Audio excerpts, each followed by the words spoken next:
નમસ્કાર દર્શક મિત્રો, કરંટ ટોપિકમાં હું પીનલ આપ સૌનું સ્વાગત કરું છું. કરંટ ટોપિકમાં આજે વાત કરી રહ્યા છે સાંત્વના કેન્દ્રની. આ સાંત્વના કેન્દ્રની શરૂઆત હવે આપણા ગુજરાતમાં ફેબ્રુઆરીથી થવા જઈ રહી છે. અને આ સાંત્વના કેન્દ્ર શું છે તેના વિશે જો વાત કરીએ તો એવું કહી શકાય છે કે જેનાથી જનતાને સહાનુભૂતિ મળશે, જેનાથી જનતાને જ્યારે એ લોકો કાયદાકીય ગૂંચવણમાં અટવાઈ જતા હોય છે કે જ્યારે એમના પર આકસ્મિક કંઈ આવી પડતું હોય છે ને તેમાં એમને પોલીસ સ્ટેશનના ધક્કા ખાવા પડતા હોય છે, ત્યારે જો એ કોઈ ઘટના મહિલા સંબંધિત હોય કે પછી કોઈ બાળક સંબંધિત હોય ત્યારે બધાની માટે એક અલગ અલગ કેન્દ્ર હોય છે. જેમ કે મહિલા સંબંધિત કોઈ પણ એવી ઘટના બની હોય છે તો એ લોકોને વુમન હેલ્પ ડેસ્ક માટે પણ ક્યારેક જવા માટે એ માટેની એડવાઇસ આપવામાં આવતી હોય છે, એટલે એમને ત્યાંથી પછી ત્યાં પણ જવું પડતું હોય છે. ક્યારેક ચાઇલ્ડ વેલફેર પોલીસ ઓફિસર પાસે મોકલવામાં આવે છે કે જ્યારે વાત કોઈ નાના બાળકની હોય, એને લઈને કંઈક પણ બનાવ બન્યું હોય કે કોઈ ગુનાહિત પ્રવૃત્તિ કરવામાં આવી હોય કે પછી ક્યાંક એવી કોઈ ઘટના બની હોય કે જેના કારણે તમને અભિયમની ટીમ પાસે મોકલવામાં આવે. હવે એક તો વ્યક્તિની ત્યારે માનસિકતા એવી હોય કે એની સાથે કંઈક એવું બન્યું હોય કે જે પોતે સહન ન કરી શકતું, અને જ્યારે એમને આમથી આમ મોકલવામાં આવે ત્યારે એમના પર શું વીતતું હોય છે એ વાતને સમજીશું. ને હવે એનું એક સોલ્યુશન લઈને આવ્યા છે, અને એ સોલ્યુશન છે સાંત્વના કેન્દ્ર. એટલે વ્યક્તિને સાંત્વના મળશે. પોલીસ સ્ટેશન પર જ એમને woman help desk, child welfare police officer, અભિયમની ટીમ મળી રહેશે. એક જ સ્થળે બધું બની જશે. એની સાથે સાથે ત્યાં કાઉન્સિલર્સ પણ હશે કે જે પણ વ્યક્તિ છે જેમની સાથે જે કંઈ પણ બન્યું છે એમનું કાઉન્સેલિંગ કરવામાં આવશે, એમને એડવાઇસ આપવામાં આવશે કે એમને કોની જરૂર છે, કઈ રીતે એમની આ જે સમસ્યા છે તેનું નિવારણ આવી શકે છે. એટલે તમે જ્યારે પોલીસ સ્ટેશનમાં જાઓ છો ત્યારે તમને કાયદાકીય ગૂંચવણમાંથી બહાર લાવવા માટે ત્યાં કાઉન્સિલર બેસાડવામાં આવશે. કાઉન્સિલર તમારું કાઉન્સેલિંગ કરશે અને તમને સમજાવશે કે તમને અભિયમની ટીમ પાસે જવાનું રહેશે કે ચાઇલ્ડ વેલફેર જે ઓફિસર છે તેમની પાસે જવાનું રહેશે, કે પછી આ જે તમારી સમસ્યા છે એ સમસ્યા વુમન હેલ્પ ડેસ્કમાં સોલ્વ થઈ શકશે. અને એની માટે પણ તમારે બીજે ક્યાંય નથી જવાનું, એ કાઉન્સેલિંગ ત્યાં જ થશે. અને આ બધા ડેસ્ક પણ ત્યાં પોલીસ સ્ટેશનમાં જ બનાવવામાં આવશે, જેથી કરીને તમને ધક્કા પણ નહીં ખાવા પડે અને એની સાથે સાથે જે પણ તમારી મુશ્કેલી હશે તેનું કાઉન્સેલિંગ પણ થઈ જશે અને એક જ જગ્યા ઉપર તમારી સમસ્યાનું નિવારણ પણ આવશે. હવે આ વાત છે તૈયારીઓની, પણ ખરેખર આ એપ્લિકેબલ કેવી રીતે થશે? ખરેખર જ્યારે આ બધું જ એક જ જગ્યાએ તમને મળી રહેશે ત્યારે શું આપણે લાગે છે કે પ્રજા અને પોલીસ વચ્ચેનું જે અંતર છે એ ક્યાંક ઘટી શકશે, ક્યાંક લોકોને એક માનસિક રીતે રાહત થશે? તમામ વિષયો પર આપણે વાત કરીશું. જેની માટે મારી સાથે અહીંયા જોડાઈ ગયા છે હર્ષિલ શાહ છે ડૉક્ટર, તેઓ એમડી સાયકેટ્રિસ્ટ છે. તેમની સાથે આપણી સાથે આરસી પટેલ જોડાયા છે, રિટાયર્ડ પીઆઈ છે, અને એડવોકેટ અભય શાહ આપણી સાથે જોડાઈ ગયા છે. આપ સૌનું સ્વાગત છે. Welcome to current topic. નમસ્કાર. પોલીસ સ્ટેશનમાં જ્યારે આ પ્રકારનું સાંત્વના કેન્દ્ર બનતું હોય, આરસી પટેલજી, સૌથી પહેલા, કારણ કે આપ ફરજ બજાવી ચૂક્યા છો, પહેલાની ઘણી સમસ્યાઓ આપણે જોઈ હશે, પહેલા આપની પાસે એ જાણવા માંગીશ કે જ્યારે કોઈ પણ વ્યક્તિ એની કોઈ પણ આ પ્રકારની સમસ્યા, જ્યારે કોઈ પણ ગુનાહિત પ્રવૃત્તિ આચરવામાં આવે અને પોલીસ સ્ટેશન પર પહોંચે છે ત્યારે ક્યારે એમને આ રીતે ક્યાંક વુમન હેલ્પ ડેસ્ક, તો ક્યારેક ચાઇલ્ડ વેલફેર પોલીસ ઓફિસર, તો ક્યારેક અભિયમની ટીમ પાસે મોકલવામાં આવે. અત્યાર સુધી શું બનતું? જો કોઈ પણ વ્યક્તિ ત્યાં આવે છે તો એમને ત્યાં એડવાઇસ આપવામાં આવે છે કે તમે ત્યાં જાઓ, પછી ફરિયાદ લઈ લેવામાં આવે છે, પછી એમને એડવાઇસ આપવામાં આવે, પછી વ્યક્તિ ત્યાં જતું હતું. અત્યાર સુધી શું બનતું હતું? જી ધન્યવાદ. સરકાર એક સારી દિશામાં સારા પગલા માટે વિચારી રહી છે. એમાં બાળકો માટે અને મહિલાઓ માટેની એક સંવેદના કેન્દ્ર ઊભું થઈ રહ્યું છે, જાણી અને આનંદ થયો. પણ બેન, અત્યાર સુધીમાં અભિયમ એક એવી સંસ્થા છે કે જ્યાંથી ફોન કરો અને મદદ મળી રહી. બીજી બધી ચાઇલ્ડ માટે પણ હેલ્પલાઇન છે. જે હેલ્પલાઇનો છે એ ઘણું કરીને બહુ સારો પ્રતિભાવ આપતી હોય છે. ઓલ્ડ એજ વાળાને પણ બહુ સારો પ્રતિભાવ મળતો હોય છે. પણ હું એમ કહું છું કે માણસ પોલીસ સ્ટેશન જાય પહેલા તો એક વાત છે કે પોલીસ સ્ટેશન જતા 50% પબ્લિક જવાનું ટાળે છે અથવા ડરતી હોય છે. એમને નથી સાંભળવામાં આવનાર એવું એ માની રહી છે. એનું કારણ છે કે અત્યાર સુધીની પરિસ્થિતિઓની અંદર પોલીસે ફરિયાદ માટે આવતા નાગરિકોને બરોબર સાંભળ્યા નથી, અથવા તો એમને ધૂતકારી મૂક્યા છે. એમની સાચી વાત છે એ કોઈ કારણોસર નથી સાંભળી અને ફરિયાદનું રજીસ્ટ્રેશન નથી કરતી. હવે હું આપને કહું કે આટલી બધી હેલ્પલાઇનો ચાલે છે, આટલી બધી મદદના પ્રયત્નો ચાલે છે. હું એમ કહું છું કે નાગરિકો શા માટે પોલીસ સ્ટેશન આવે છે? એમની પોતાની દર્દ કહાની, પોતાને થયેલો અન્યાય, જે કંઈ બાબત હોય એની ફરિયાદ માટે આવે છે. હવે આ ફરિયાદ તો પોલીસ નથી નોંધતી, હમ પોલીસ ફરિયાદ નથી નોંધતી. માનનીય મુખ્યમંત્રી સાહેબે ડીજી સાહેબને આદેશ આપ્યો, ડીજી સાહેબે એક આદેશ બહાર પાડ્યો કે તમે પોલીસ સ્ટેશને ફરિયાદ કરવા માટે આવનાર તમામ નાગરિકોને સાંભળી એમની યોગ્ય કલમ હેઠળની ફરિયાદ નોંધો. આવું નહોતું થતું ને, નહોતું થતું ત્યારે સરકારે આવો એક આદેશ પણ બહાર પાડવો પડ્યો ડીજી મારફતે ને. તો જો જ્યારે માણસની કોઈ પણ, એ બાળક હોય, યુવાન હોય, કોઈ પણ પીડિત હોય અને કોઈ પણ મહિલા હોય, કોઈ પણ વૃદ્ધ હોય, આ બધાની ફરિયાદ લો ને, ફરિયાદ રજીસ્ટર કરો. માત્ર અરજી લઈ અથવા ધક્કો ખવડાવીને કાઢી મૂકો છો ત્યારે પોલીસની જનતાની અંદર બિલકુલ ઇજ્જત નથી રહેતી. અને એટલા માટે કેટલાક બાળકો બાબતની જે પણ પ્રોબ્લેમ થયા હોય, જરૂર બાળકો અને મહિલાઓ માટે સરકારની હેલ્પલાઇનો ખૂબ જ ઉપયોગી કામ કરી રહી છે. અને આ એક વધારે સંવેદના કેન્દ્રની ડેસ્ક ચાલુ થશે તો જરૂર એમાંથી પબ્લિકને લાભ જ મળવાનો છે. પણ હું એમ કહું છું કે એ આખરે તો પોતાની વેદના, યાતના અને ફરિયાદ કરવા માટે જ પોલીસ સ્ટેશન આવવાના છે ને. એમને આ નહીં, ટેબલ પણ બતાવીએ, પેલું ટેબલ બતાવીએ. આરતી પટેલ થી મને એ સવાલ જાણવો છે કે અત્યાર સુધી શું બનતું હતું? કોઈ પણ વ્યક્તિ અત્યાર ત્યાં સુધી સંભળાવે, પોલીસમાંથી પોલીસ ફરિયાદ ત્યાં લઈ લેવામાં આવે ને પછી એમને ત્યાંથી ત્યાં અભયમ પાસે મોકલવામાં આવે, અભયમની ટીમ પાસે મોકલવામાં આવે કે પછી વુમન હેલ્પ ડેસ્ક પાસે મોકલવામાં આવે. અત્યારની પ્રોસેસ અત્યાર સુધી શું? મોટા ભાગે તો પીડિત વ્યક્તિ અભયમની હેલ્પલાઇન થી મદદ મેળવતો અને અભયમ વાળા એમની જે નિયમ, એમની નક્કી થયેલી પદ્ધતિ પ્રમાણે એને કાઉન્સેલિંગ કરતા, થોડી એમને પોલીસ સ્ટેશન સુધી લઈ જતા, એમની મદદ કરતા અને ત્યાંથી પછી યોગ્ય ધોરણે એની જે કંઈ હોય ફરિયાદ નોંધવામાં આવતી હતી. બાળકો માટે પણ એવું જ હતું.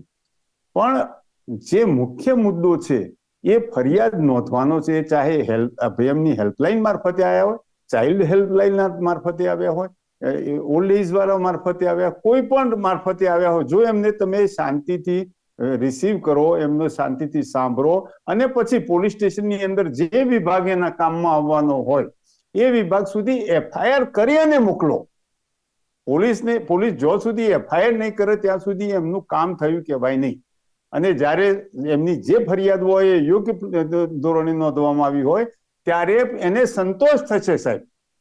અને એ જે સંસ્થા અથવા અહીંયા વાત ફરિયાદને લઈને નહીં, પણ આજે આપણે સાંત્વના કેન્દ્રને લઈને વાત કરી રહ્યા છે. તો અભયભાઈને હું પૂછવા માંગીશ, અભયભાઈ, હવે અહીંયા જે કાયદાકીય ગૂંચવણ આપણને અત્યાર સુધી જોવા મળતી હતી, શું લાગે છે આપને જે આ સાંત્વના કેન્દ્ર બનાવવામાં આવી રહ્યું છે, એટલે કે બધા જ લોકો એક જ છત નીચે હશે ને બધી જ જે વ્યવસ્થા કહી શકાય કે બહુ જ સુવ્યવસ્થા કાયદાકીય જેની ગોઠવણ કરવાની શરૂઆત હવે ફેબ્રુઆરીથી થઈ રહી છે, આ કેટલી મદદરૂપ બનશે? કોઈ પણ કેસનું હલ ખૂબ જ ઝડપથી આવે, નિકાલ ખૂબ જ ઝડપથી આવે, કેટલું હેલ્પફુલ રહેશે આ સાંત્વના કેન્દ્ર?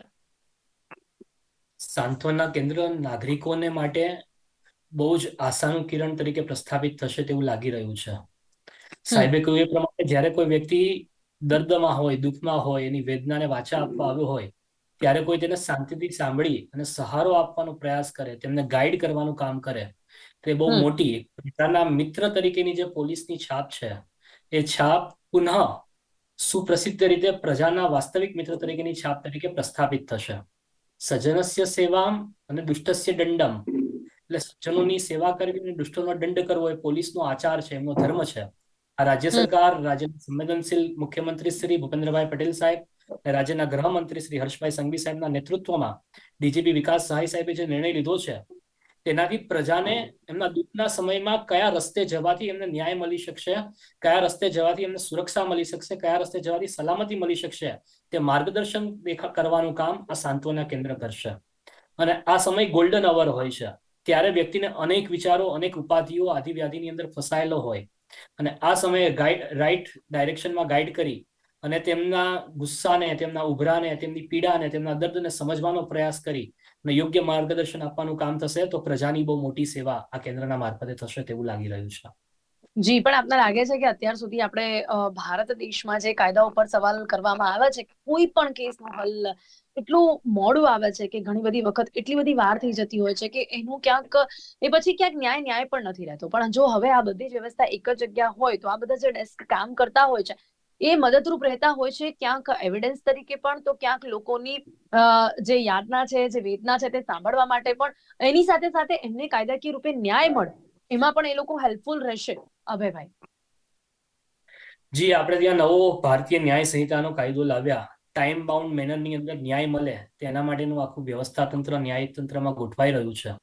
આપે હમ કહ્યું એ પ્રમાણે દેરીથી કરેલો ન્યાય પણ અન્યાય છે. એટલે સમાજમાં દાખલો પ્રસ્થાપિત થવો જોઈએ કે જેથી કોઈ સમાજની શાંતિ વ્યવસ્થા સુલે શાંતિનો ભંગ ના કરે અને કાયદાનું રાજ સમાજમાં પ્રવર્તે તે દિશામાં લોકોને તાત્કાલિક ન્યાય મળે એ કાર્ય કરવાની જવાબદારી પોલીસની છે. અને પોલીસ ઓકે એ દિશામાં આગળ વધે બહુ જરૂરી છે. વર્તમાન સમયની અંદર ઘણી બધી વિડંબનાઓ રહેલી છે.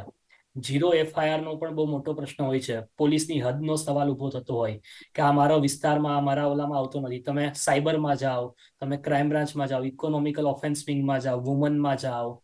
એટલે આ બધું એમને તારીખ પે તારીખ અને આટીગુટીમાં અટવાવી દેવાના વ્યક્તિને અરજી લઈને દબાવી રાખવાની, તો એ વ્યક્તિ તોડપાણી કરવાના, ઘણા લુખ્ખા લંપટ લુચ્ચા લોકો બહુ સાચી વાત, બહુ સાચી વાત. એની અંદર સમાઈ ગયેલા છે, જેના કારણે આખી વ્યવસ્થા પ્રજાનો વિશ્વાસ ડગમગી જતો હોય છે કે અમને ન્યાય નહીં મળે. એટલા માટે ઘણા બધા પ્રશ્નો તો પોલીસ સ્ટેશન પાસે આવતા જ નથી. એટલે હમ પ્રજાના પ્રશ્નો આવે અને જે પીડિત વ્યક્તિ હોય તેને ન્યાય મળે. પીડિત વ્યક્તિ આશા ન ખોઈ બેઠે. પીડિત વ્યક્તિ માટે એક આશાનું કિરણ છે ન્યાય માટેનું એક પોલીસ તંત્ર. એટલે રાજ્યની અંદર રાજ્ય સત્તામાં આશાનું કિરણ તરીકે પ્રસ્થાપિત થવાની પૂરી તાકાતથી એનું ઇમ્પ્લિમેન્ટેશન થાય તેના માટે રાજ્ય સરકારે, પોલીસે અને મીડિયાએ પણ લોકોને જાગૃત રાખીને પ્રયાસ કરવો પડશે. જી બિલકુલ. હવે વાત એ છે કે આ બધું જે કંઈ પણ છે ને એ ઓલરેડી છે તો ખરી, પણ નવું એ છે કે સાંત્વના કેન્દ્રમાં બધી ટીમ આપણને એક જ સ્થળે મળશે. એટલે એનો શું ફાયદો થશે એના પર વાત કરીશું. ડોક્ટર હર્ષલ સાથે પહેલા વાત કરીએ. ડોક્ટર હર્ષલ, વાત આપણે તમામ એવા લોકોની કરીએ કે જેમની સાથે કંઈક બનતું હોય છે, જ્યારે પણ એ લોકોને પોલીસની જરૂર પડે, કાયદાના રક્ષણની જરૂર પડે, એ વ્યક્તિની પરિસ્થિતિ, વ્યક્તિની માનસિકતા કેવી હોય કે જ્યારે એને પોલીસ સ્ટેશન પર પોલીસ ફરિયાદ લે ના લે, ધક્કા ખાવા પડે કે આ પરથી આ રીતે બધા અલગ અલગ ટીમ પાસે મોકલે. લાગે છે કે કેટલા લોકો જતા પણ હશે જ્યારે આ બધું એક જ છત નીચે ના હોય, તો ઘણા બધા લોકો પોતાની માનસિક સ્થિતિના કારણે જ નહીં જતા હોય. હવે આ સાંત્વના એક જ સ્થળે બધું હશે તો એ લોકોને માનસિક રીતે કેટલું મદદરૂપ થશે?